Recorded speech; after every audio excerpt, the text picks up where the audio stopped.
There is a musical that's funny, heart-wrenching, and impossible to shake coming to Austin this spring.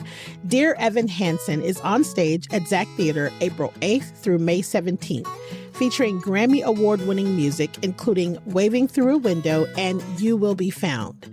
Dear Evan Hansen is a 6-time Tony Award-winning musical for the digital age that the Washington Post calls one of the most remarkable shows in music theater history. Get your tickets now at zachtheater.org. Dewar makes denim and apparel that feel amazing and look great. I'm addicted to my Dewar Performance denim jeans. They're the perfect blue, they're wonderfully stretchy, they're incredibly comfortable. And they're really the only jeans I need for work or for lounging at home or on the go. I know you'll love Dewar as much as I do, so it's time for you to get your own pair. Check out shopdewar.com/CCAustin.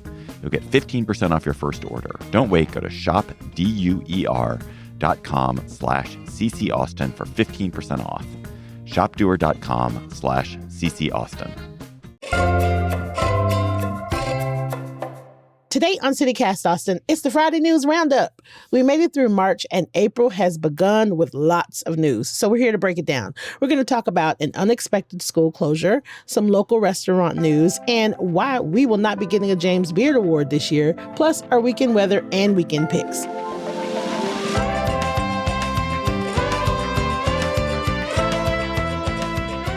It's Friday, April 3rd. I'm Nikki Devon, and this is what Austin's talking about.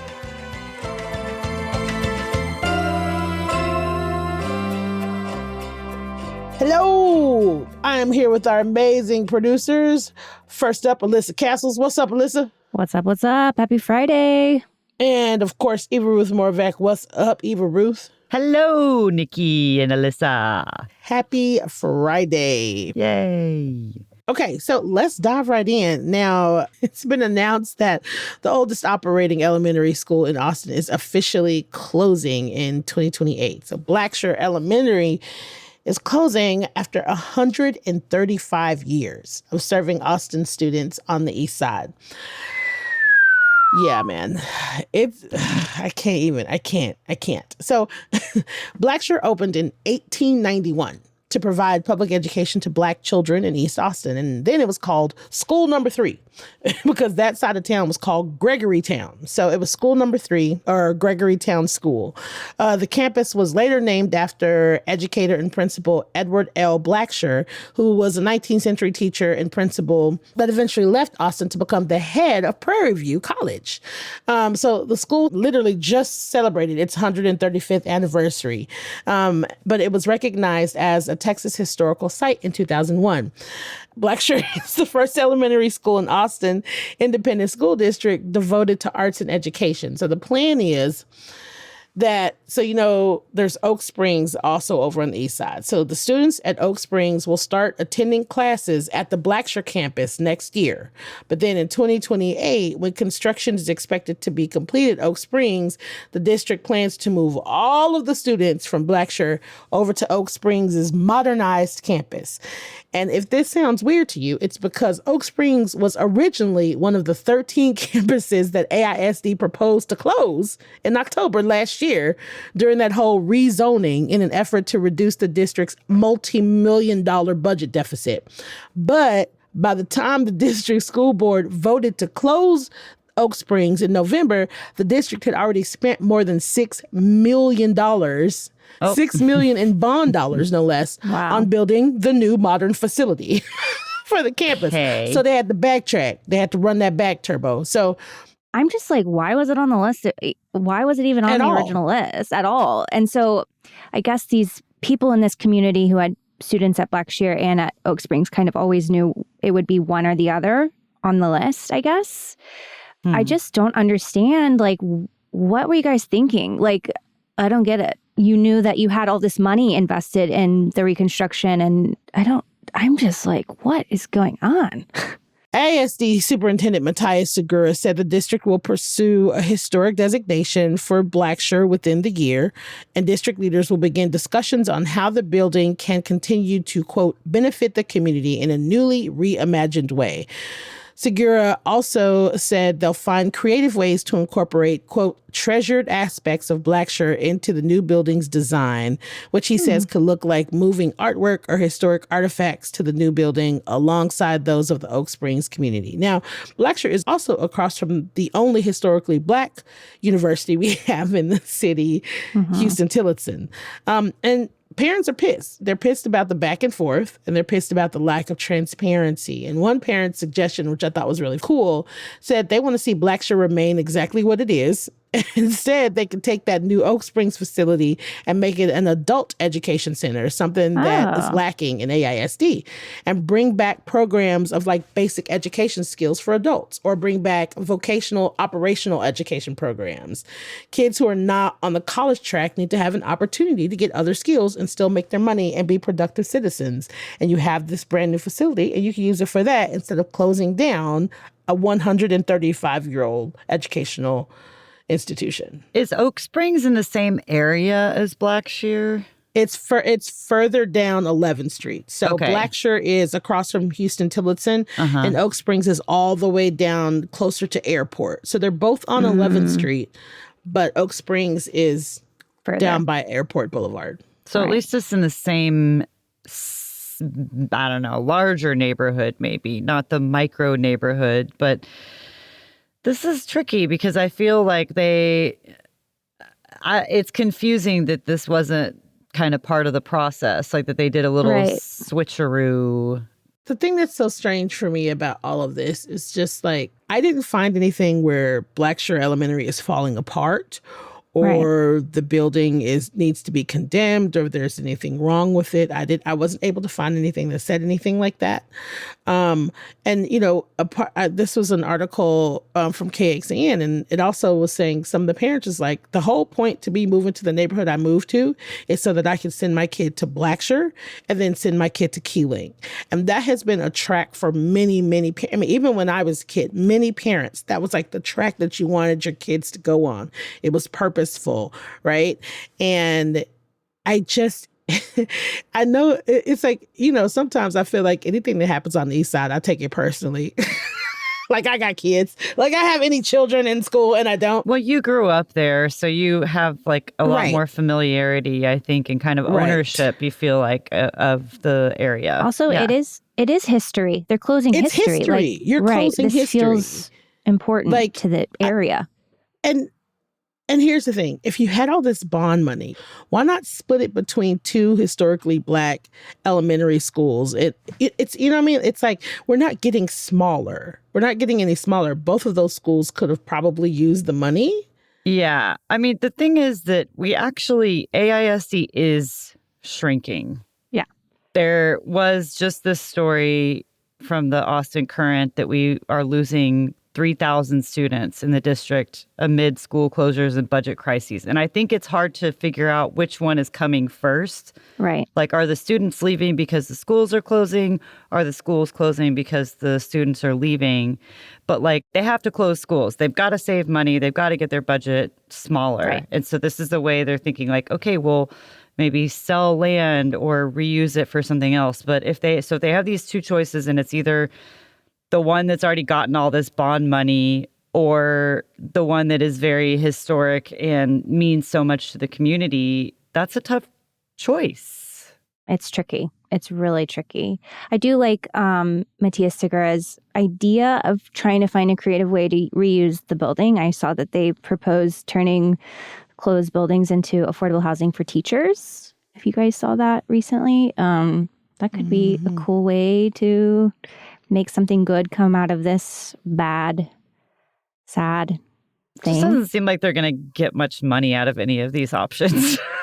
That's what I'll say. I think it has to be said that over half of the schools that they're closing are schools that serve unrepresented communities. So if you really want to tighten that belt, Why don't you just close some schools on some other parts of the city? Why are you closing schools, again, that are historical to Black people in the city? It just feels so targeted. I'm taking this personally, but what it feels like is like, okay, so we're going to get rid of this, but don't worry. It's historical. We're going to figure out something to do with it. We're going to give you these little crumbs and you'll be okay. Your history will we care so much about your history. We're going to give you a plaque.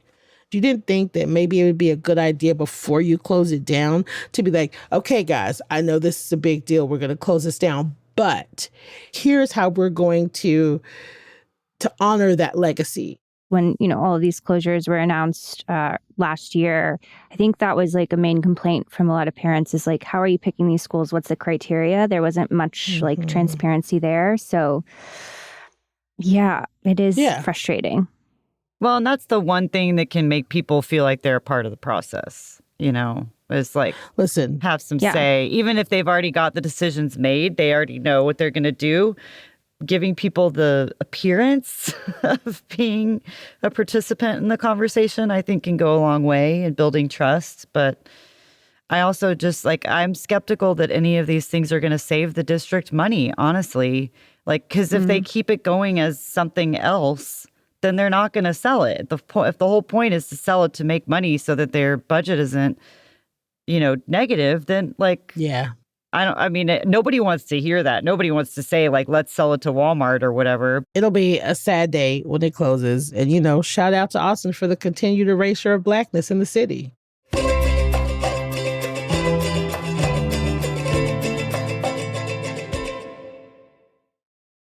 Have you ever told a lie that got out of hand? Then you don't want to miss catching Dear Evan Hansen on stage at Zach Theater April 8th through May 17th. See what happens when one small lie snowballs into viral fame and Evan is forced to choose between the truth and the sense of belonging he's always craved before everything unravels. It's a story that's both funny and heart-wrenching. It's impossible to shake. And it features powerhouse songs like Waving Through a Window and You Will Be Found. This Grammy Award-winning music speaks to a generation who grew up online but long for genuine connection. And music and lyrics are by Benj Pasek and Justin Paul, the EGOT-winning duo behind La La Land and The Greatest Showman. The Washington Post calls Dear Evan Hansen one of the most remarkable shows in musical theater history, and it is going to be on stage at Zach Theater. So get your tickets now at zachtheater.org. For nearly 50 years, Austin Community Foundation has been a trusted partner in local philanthropy for individuals, families, and businesses looking to do good in Central Texas. So they invite you to Austin in Common on Tuesday, April 14th at ACL Live Movie Theater. Austin in Common is your opportunity to gather as neighbors, donors, and change makers, demonstrating that when we come together, we can solve problems and create a vibrant and equitable Austin for everyone. 3 community leaders will share their personal stories, rich histories, and diverse experiences of living, working, and raising families in Austin. This is more than a fundraising event. It's an opportunity to connect, celebrate, and invest in a brighter future for the city we call home. Because no matter who you are or where you're from, we all have Austin in common. By attending or sponsoring this event, you're not just supporting a cause, you're strengthening the foundation of Austin itself. More details are at austinincommon.org. We have a lot of news for Austin's restaurant scene. Several established Austin brands are branching out, opening new locations or concepts, and we wanted to bring you the latest announcements that came out in the past few days. Eva Ruth, you want to bring us up to speed on what's happening? Yes. So this is coming soon. These restaurants have a long, process of doing things. So some of them are going to happen sooner than later, but first, there is a new sushi counter coming in on South Lamar. It's called Foodie and Tina, and this is opening this summer. It's going to be open for lunch and for early dinner, And it's not like a sit-down restaurant. This is just going to be it's a very small space, 800 square feet, and it's a counter, and they're going to be serving omakase boxes. And then they also are going to be serving rice bowls to go, and they have hand rolls. So you can get like a cute box with 10 pieces of nigiri. And this is from a couple that has been like doing these dinners previously in town. They've gotten kind of famous, at least locally, for that. And they're going to keep doing these dinners, but meanwhile, open this lunch and early dinner service all to go. So that's kind of exciting. I like that. Yeah, these are all stories of like local brands expanding, not somebody else coming in to Austin, and trying something else. Then there's also a story about Tiny Grocer in Hyde Park is changing from dinner only to a more casual all-day cafe. They have this location in an old post office on Speedway, and they've been serving like dinners there, but they're changing to a more casual all-day cafe. I don't know about the casual part because the menu is fancy. It is very French. It's really fancy in there. Yeah. It's fancy. Yeah. Inside? I haven't seen the inside. Yeah. Have you? It's cute. It's very cute, but also it's like very Hyde Parky. Yeah, very Hyde Parky. So they're trying to be like responsive also to what the people want in the neighborhood. They're doing counter ordering for breakfast and lunch, and then they have table service for dinner and weekend brunch. And there's a new area for kids also. And the same company, Tiny Grocer, they're also working on a third location in East Austin. It's going to be at 2411 East MLK, which Nikki will be happy to hear is the former Longhorn Meat Market. So tired of this shit. So tired of it, y'all. We have a theme today. They're going to be bringing in a full in-house butcher shop and barbecue program as like a throwback to the Longhorn Meat Market, which does still exist, just not in that location. So changes. And then the third little brand expansion is Sam Hellman Mass, who is behind Este and Suerte. He's working on a new project, and this is getting a lot of buzz. It's called Karaz, which is the Arabic word for cherries. And they're going to be serving Middle Eastern cuisine with a Mexican twist. And it sounds really interesting. One of the people involved is from Mexico, Alejandra Curry. She has Lebanese roots, and she told the Austin Business Journal that she hasn't found a place here yet that really reminds her of like the Middle Eastern food that she was able to eat as a kid growing up in Mexico City. There's no set timeline. It's going to be a while. They purchased and are renovating the vacant Ace Hotel. So this is not a displacement of anything other than roaches that were hanging out still at the Ace Hotel. They purchased it in 2024 and will be spending some time renovating. It's a really big spot. It's like 28,000 square feet. And then Hellman Mass has also recently purchased the strip center on Manor Road, which houses Hoover's Cooking. Hoover's is very beloved in town, and it's going to unfortunately be closing on May 31st. And we're not sure what this whole site is going to become eventually, but there are plans to open a taqueria in the strip center in the future. So I feel like this is mixed, getting through all of it. It's nice that it's Austin brands, but I know it also comes at a price of losing other things. So I don't know. How do y'all feel about these expansions? Any excitement? Any thoughts? I'm excited about the sushi counter. I love a quick little sushi moment. I think it's weird that Austin has all these like restaurant groups that essentially they have 2 or 3 good restaurants and then they keep expanding their brand, and all of a sudden the Austin restaurant scene is just owned by a bunch of restaurant groups. I just find that to be so interesting instead of like one restaurant doing good work and keeping going with the one thing that they're doing. I find that just so interesting. Like, yeah, I don't know. Why do only one thing well when you could just take over and do several things kind of okay? Right. I agree with you a lot, Eva Ruth, in the sense that at least it's Austin at least they're Austin restaurant. You know what I mean? Like, at least they're already established people from Austin, and they're not coming in from some, other place being like, oh, we're going to be the next best thing. Right. But I agree with you also, Alyssa. It's like, how many things do you need?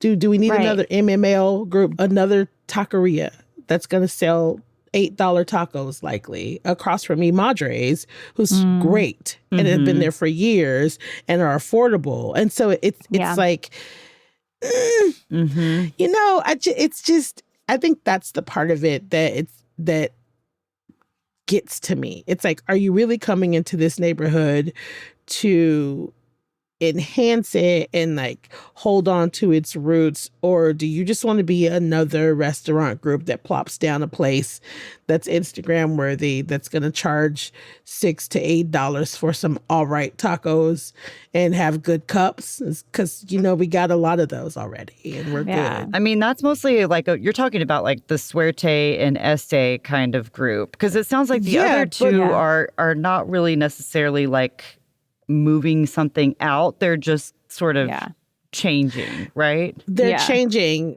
If you're going to move into the Longhorn meat market area and you're the meat market and you're not going to turn it into some overly priced crap, prove me wrong. Right. Prove me wrong. It is I'd love overly it. Priced. Listen. Tiny Grocer is overly priced for sure. Absolutely overly priced. Absolutely. In an area that kind of has a lack of grocery stores. This is what I'm saying. It's like you're just copying and pasting the same shit. Surprise me. Bring something new. Bring something affordable. Bring something that's not the same shit. Or don't. Suerte and Este they're pretty decent restaurants, but I don't know. I think I wonder about their model of buying properties. I think that may be like the only way to make it a sustainable thing, though. I mean, you kind of have to have like economies of scale to help these restaurants stick around. Yeah, I guess that's a good point. So Este used to be East Side Cafe, and behind it used to be this beautiful, huge community garden.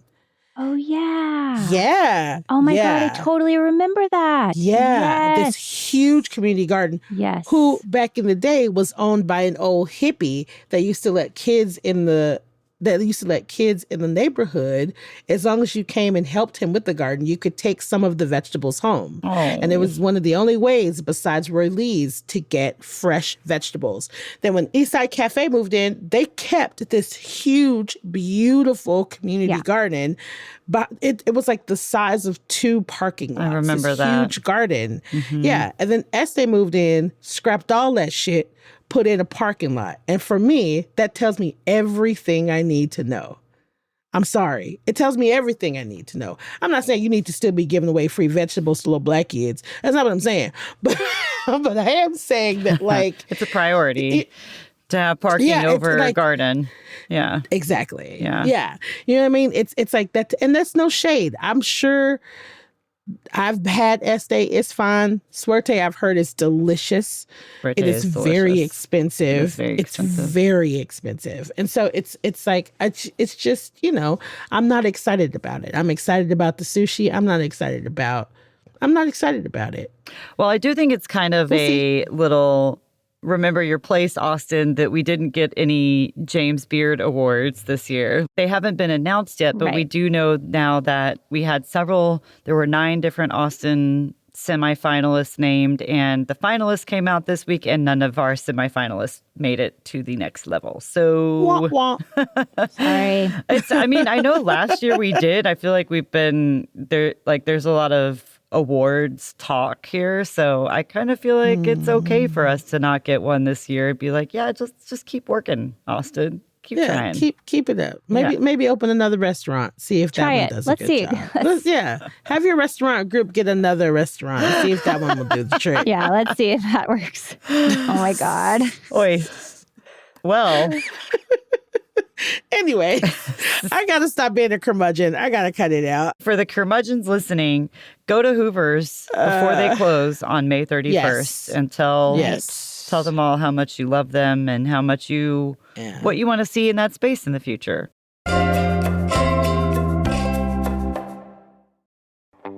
Celebrate 35 years of art in nature at the Umlauf Sculpture Garden and Museum's Garden Party fundraiser on April 16th. Enjoy an al fresco evening among sculpture with bites from Austin's best restaurants and live music, all while supporting a treasured nonprofit in the heart of Austin. Umlauf members receive a special discount on Garden Party tickets. So visit umlaufsculpture.org to learn more about membership, buy tickets to the Garden Party, and to see their calendar of upcoming community events. Hey y'all, it's Eva Ruth. I don't know about you, but I feel like this time of year in Austin, the one thing that is consistent is that the weather is constantly changing. Our mornings can be really chilly, so you gotta have your layers, but by the afternoon, you're burning up and peeling these layers off. So the one thing that I'm reaching for constantly is my Dewar Shacket. That's right, a shirt jacket. It's a perfect neutral color, and it's made from this super high quality fabric that is so comfortable and cozy. And their clothing is really versatile. You can wear this shacket dressed up, dressed down, dressed all around. Dewar's denim and lifestyle apparel is made for us to move freely without sacrificing comfort or style. And that sounds perfect for us Austinites. So if you don't have your own Dewars yet, now is the time to check them out. Go to shopdewar.com/ccaustin and you'll get 15% off of your first order. That's shopdeuer.com/ccaustin. After nearly 3 weeks without measurable rainfall, Austin finally got soaked. Yesterday's rain gave us a preview of what's ahead later today and into the weekend. Alyssa, you want to tell us what's happening? Yeah, I'm going to channel my inner Kelsey Bradshaw here and our meteorologist. Kelsey Bradshaw, meteorologist, coming at you through Alyssa. Unofficial. Here we go. Yeah. So if you didn't know, this last month, March, was the hottest March on record with rain also below I did not know that. most averages. Yes, it beat the 1907 average by like 2 degrees. Way to go, Austin. Oh, okay, Austin. It's because of all those parking lots, probably, partially. Hey, yes. April is going to shift into a kind of rainier month for us, which is exciting, or they're predicting at least. Today, obviously, we're a little bit dry in the morning, but tonight there's a chance of rain accompanied by a cold front coming in Saturday. So Saturday, there's even more rainstorms coming. Currently, the National Weather Service says we are a level 1 out of 4 risk for flash flooding. So y'all be on the lookout. You know, I mean, it's a small chance, but still it's there. And because of this cold front coming in Saturday, Sunday temperatures are only going to reach to the mid 60s. So a little crisp Sunday. Excellent. There's also some lingering showers and thunderstorms on Sunday. So if you have Easter brunch plans outside, maybe keep your eye on the weather.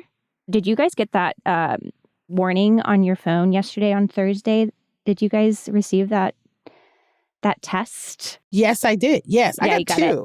Yeah, I got so 2. Yes. this is a part of this plan. Like, you know, if there is severe weather, we're supposed to be getting alerts to help us, you know, figure out what to do. Yeah, I got 2 texts and a call. Oh, Look at nice. You were alerted. Look at that. If you guys didn't, you can go to warrencentraltexas.org to sign up if you did not get those alerts on your phone. Because, again, if there is any severe weather, like flash flooding in your area, supposedly these could really help and assist you get out of dangerous areas. Awesome. So, I love that they all clearly said test. That was nice. I know. I swear I saw one from iPause, which made me kind of chuckle. It was like about pets, like testing the pet emergency service, I guess. Oh my God, that's so cute. I need to sign up for that one. Rescue dogs, report for action. Oh my God. Yeah, it was cute. But we love a prepared populace. And I know it's weird to even think of like flash flooding or anything now when we just had like the hottest March ever. Dry. Yeah. But we are technically in severe weather season. Severe weather season started in March and it goes all the way to like early June. So this is a moment when we could be seeing more flash flooding. We had our little fun in the spring. Now you just have to prepare for all of the different possible weather types. So just keep everything ready. You need a bathing suit, you need an umbrella, you need other layers, all the things. Yeah, this is the time of year when I have both a fan and a jacket in my car at all times. Yeah. Yep. I'm not going to be caught out here slipping. No way. No, there's things to do. Speaking of things to do. Wow. What y'all doing this weekend? Thanks for the setup, Eva Ruth. There we go. A little alley-oop. Speaking I of appreciate alley-oops. Speaking of alley-oops. Yes, y'all. We've got to be keeping our eyes on these UT women's basketball players. They are killing it. They play at 8:30 p.m. tonight. So make sure you check that out. We're in the Final Four. The men did not make it this far, but the women did. And they are so fun to watch, though. They're playing UCLA tonight. The game is in Phoenix, but check it out. I'm sure there are many bars in town that'll be playing the game.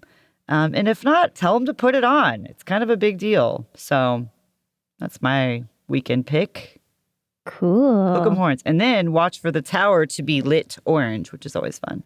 Hook 'em. Go, ladies. We love to see them rock the house. Exactly. Okay, you know what you need to really be watching? What? Sydney Carter. Oh. That's what you need to be watching. Sydney Carter is the assistant coach for UT's basketball team. Oh. And she's a gorgeous Black woman who looks like a model on the sidelines. Ooh. I'm obsessed. Nice. I'm obsessed. Oh, yeah. The outfits of these coaches just keep getting outfits of better and better. Listen. Yeah. Okay. It's great. I'm just saying. Yeah. What are you doing? Alyssa, what are you doing this weekend? So tomorrow I am going to the Museum of Human Achievement's first Saturday. Apparently this happens every first Saturday of the month. And this week it's from 7 to 10. They are like a art-based cultural center that do a lot of fun shows. And this night, all you have to pay is like a little donation. They ask for a sliding scale of $1 to $10. So it feels very doable if you need a cheap night out. But they have all these really fun art installations. There's this one called The Browser History. It's like a gallery turned internet cafe to explore net art. There's like a finger puppet workshop. There's like indie video games. Nice. There's also like an outdoor art installation about technology of war with a narrative component that you explore on your phone. Something for everyone. So yeah, it's kind of fun and weird and sounds cool. And I'm really excited. Nice. Yeah, Moha's like really interactive, if you couldn't tell from the descriptions of the things. So it's not like most museums where you have to like look and not touch, you know? They want you to get in there. Touch and look, many senses involved. Yeah. Yeah, I've never been to Moha, so I'm excited. Yeah. It's cool and weird. It's just a weird little awesome place. Little artist colony. Yeah, it's super weird. It's very weird. Yeah. No fuss, rough and ready. I like it. Yeah. So first off, everybody, in case you did not know, this weekend is Texas Relays. That means there will be lots of people in town. You try to avoid anywhere near campus because Texas Relays means that there will be folks everywhere downtown, all kinds of looky-loos, all kinds of visitors. Yeah. So prepare yourself for that. And it's like a big track competition that happens at the stadium. It's for high school students. Yes. Yeah. So high school, a lot of fast runners if you're into that too. Texas Relays used to be my time. That's all I'm saying. Yes. It brings all these fine men's and women's in town. So yeah. Because we are in basketball season, I wanted to bring up, so tonight, starting at 6:30 at the 1972 pub, they're partnering with Unrivaled Basketball. Nice. So they will be having a watch party with games, energy, swag, giveaways, all of the good things. Tomorrow is the Urban Music and Cultural Fest, and it's the 20th anniversary. Now, I'm not seeing anything that's saying that it's going to be closed or they're going to shut it down. But starting at 11 a.m. to 9 p.m. at the Moody Amphitheater at Waterloo Park, it's just going to be urban music, whatever that means to you. It's going to have very urban music. Okay. So, Go on. But this is a really big deal. This is the 20th anniversary. There's going to be Midnight Star, Raheem DeVaughn, Little Flip, Carl Thomas, Kyle Turner. I don't know if you know if any of those people are. Midnight Star is like back in the day. They have that beautiful song that everybody was playing at their wedding forever. And I will love you so for always. Have you ever heard that song? Oh, yeah. It's a great. Anyway, so that's happening at the Moody Amphitheater, and tickets are starting at $70 if that's your jam. Also happening on Saturday, in the spirit of Texas Relays, is the annual Dunk Contest Texas Relay Car Show at Rosewood Park. That's going to be happening from 1 p.m. to 6 p.m. And it's just going to be celebrating cars and culture. It says that it is rain or shine. It includes dunks, slabs, foreigns, motorcycles, trucks. All vehicles are invited, and it is free to cars and spectators. And so if you want to see some cool cars Donks. and some cool shit, that might be something for you to go and check out. And now, heading on over to Sunday, it is Easter Sunday. So I don't know if you celebrate or not, but whether you celebrate or not, we are in the South. And so it is Easter Sunday. It's happening. You know that there are going to be all kinds of specials throughout the city. But one thing that I saw in the Easter brunch buffet and dinner at Salty Sal from 11 a.m. to 8 p.m. for $35 a person, featuring smoked pork shoulder, rosemary honey dip chicken, salmon gravlax, biscuits with gravy, migas, and more. We are talking about a buffet. That sounds pretty good. Easter buffet. I know it sounds really good. And then one of my favorite things that's happening on Sunday is everybody knows about Jenny's Little Longhorn Chicken Shit Bingo. Well, this Sunday, it's also going to be happening at C-Boy's Heart and Soul. They're going to have Jenny's Chicken Shit Bingo with Guitar Grady at 3:30 at C-Boy's. So I love that. Still Jenny's Chicken Shit, but in a bigger spot. So Nice. Music, fun, and hot chicks, and two-stepping. So at C-Boy's, rain or shine. chicks. That's what it says. It says music, fun, and hot chicks. That's funny. It's really cute. It's really cute. If you haven't already seen it, I have Nikki's Picks on our Instagram with more options for you to get into this weekend, rain or shine. And also, don't ever forget Kelsey's events list because it is amazing. Woohoo. Well, good luck out there this weekend, y'all. Before we go, we just want to shout out just a sweet message to our CityCast Austin neighbors. We love y'all. We love how engaged you are. We love hearing from you. We love hearing we love getting your feedback and hearing your opinions. And if you want to let us know what you think about what we're doing, become our neighbor. Get our swag. Come to our cute little events. We're cooking up one as we speak. Mm-hmm. It is going to be amazing. So go to membership.citycast.fm. Become a CityCast neighbor today. And get to know your other neighbor friends. And get to know your other neighbors. You'll have so much in common love with them. Austin. Yeah. Yeah, as much as I do and as much as you do. Eva Ruth, Alyssa, thank you so much for rounding out the news with me this week. Thank you. Yeah, thank you, Nikki. Bye. Bye. Bye.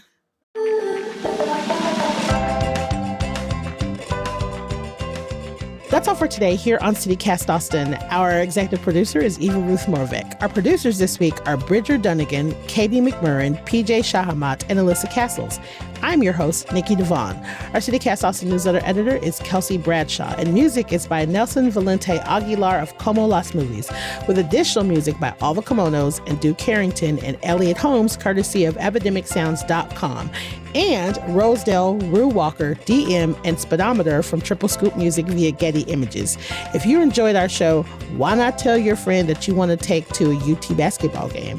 Rate our show, leave us a review, and as usual, subscribe to our CityCast Austin newsletter. We will be back Monday morning with more news from around the city. Bye, y'all.